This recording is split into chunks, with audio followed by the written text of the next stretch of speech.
بسم اللہ الرحمن الرحیم الحمد للہ وکفا وہدا وسلام علی عبادہ الذین اصطفیٰ اما بعد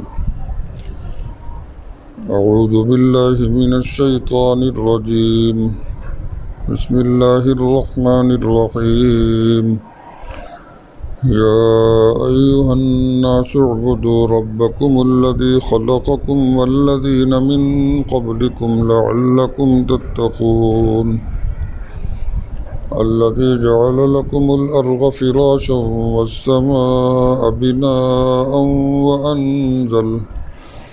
وأنزل من السماء ماء فأخرج به من الثمرات رزقا لكم فلا تجعلوا لله أندادا وأنتم تعلمون صدق الله العظيم۔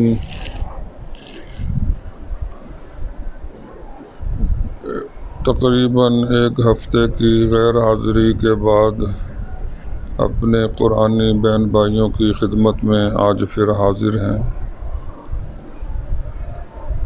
اصل میں کچھ ساتھ کام کرنے والوں کی مصروفیات حائل ہو جاتی ہیں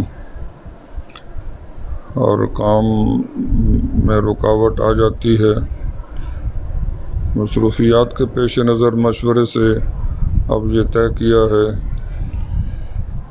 کہ ہفتے میں 4 دن یہ کام کریں گے اور 3 دن جمعہ ہفتہ اتوار رخصت پہ رہیں گے۔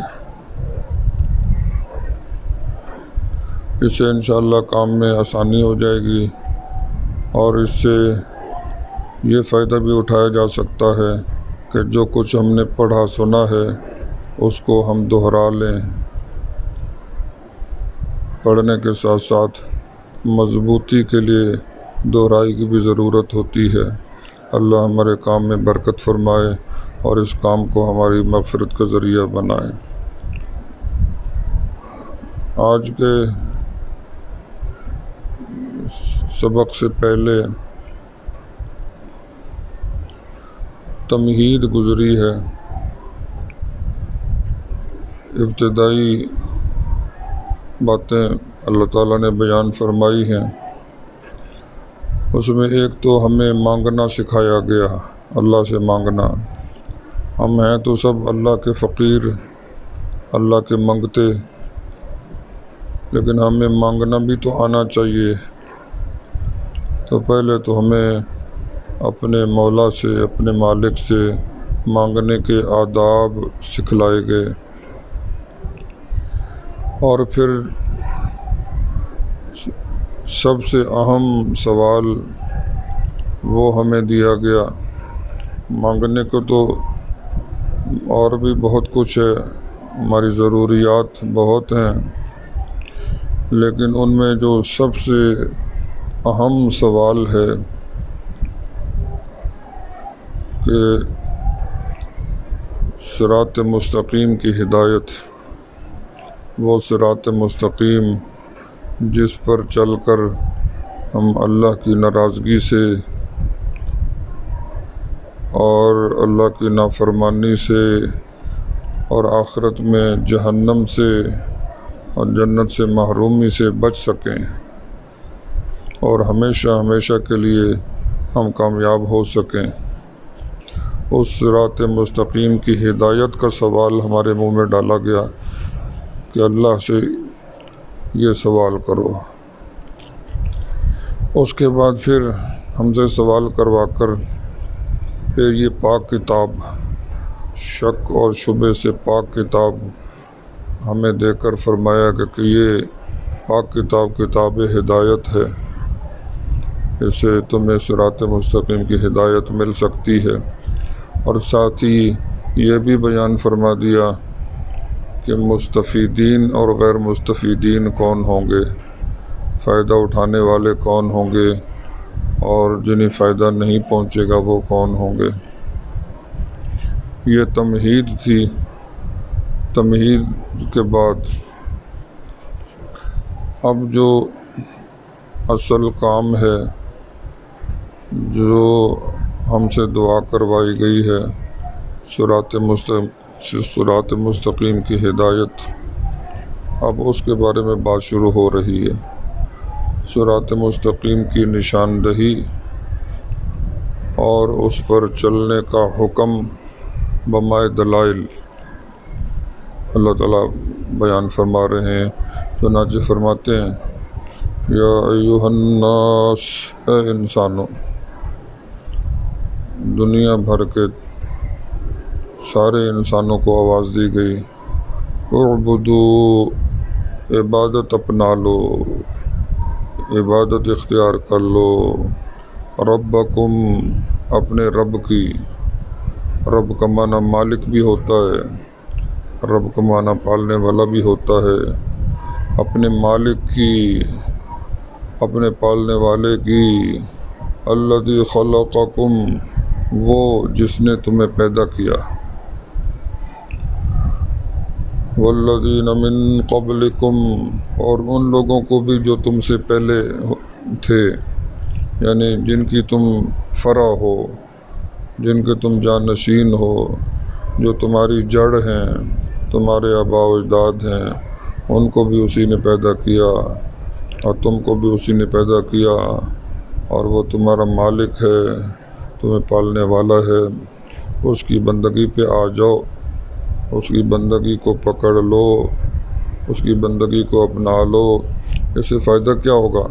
فرمایا لعلکم تتقون، تاکہ تم بچ جاؤ، دنیا میں اللہ کی نافرمانی سے بچ جاؤ، اور اللہ کی ناراضگی سے بچ جاؤ، اور اللہ کے غضب سے بچ جاؤ، اور آخرت میں ناکامی سے بچ جاؤ، جہنم کا ایندھن بننے سے بچ جاؤ، اور جنت سے محرومی سے بچ جاؤ، ناکامیوں سے بچ جاؤ، ذلتوں سے بچ جاؤ۔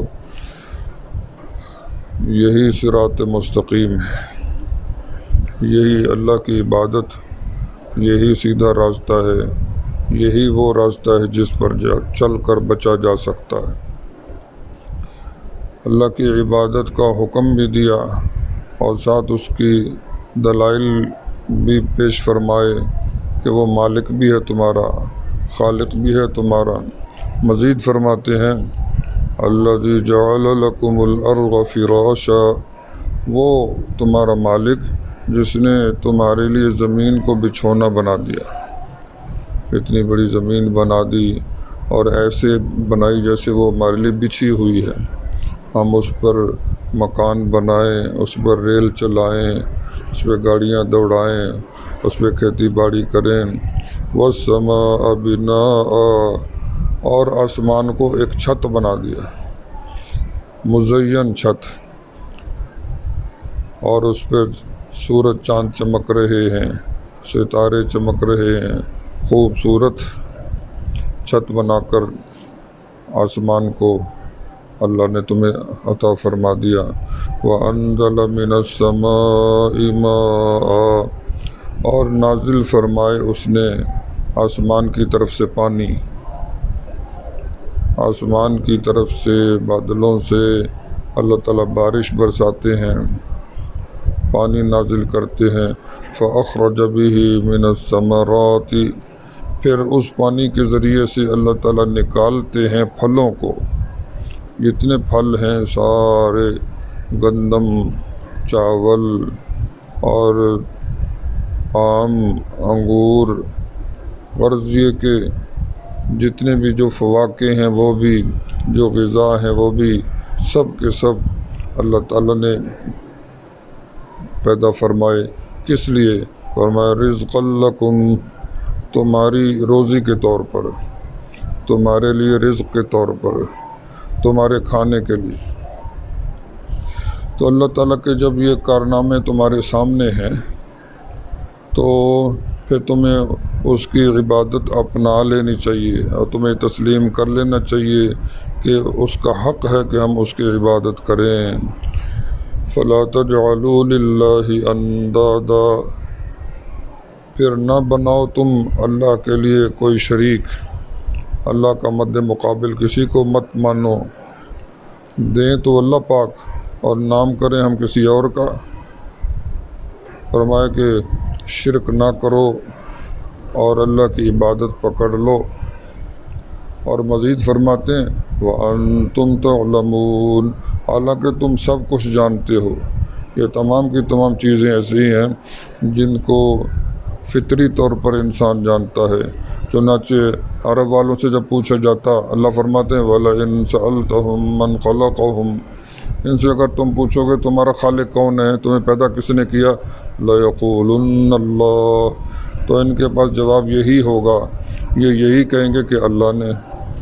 وَلَئِن سَأَلْتَهُم مَّن نَّزَّلَ مِنَ السَّمَاءِ مَاءً فَأَحْيَا بِهِ الْأَرْضَ مِن بَعْدِ مَوْتِهَا لَيَقُولُنَّ اللَّهُ، اگر ان سے پوچھو کہ بارش کون برساتا ہے، مردہ زمین کو زندہ کون کرتا ہے، تو ان کے پاس اس کے سوا اور کوئی جواب نہیں ہے کہ اللہ کرتے ہیں۔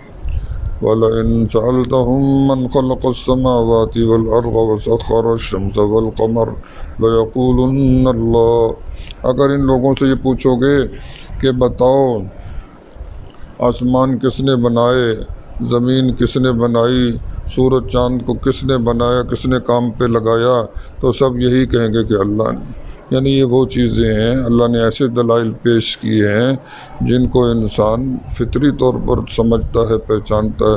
تو اللہ فرماتے ہیں اس لیے اللہ کی عبادت اپنا لو اور اللہ کا شریک کسی کو بناؤ۔ اللہ تعالیٰ ہمیں ہدایت، بصیرت اور خیر و برکت عطا فرمائے۔ وآخر دعوانا الحمدللہ۔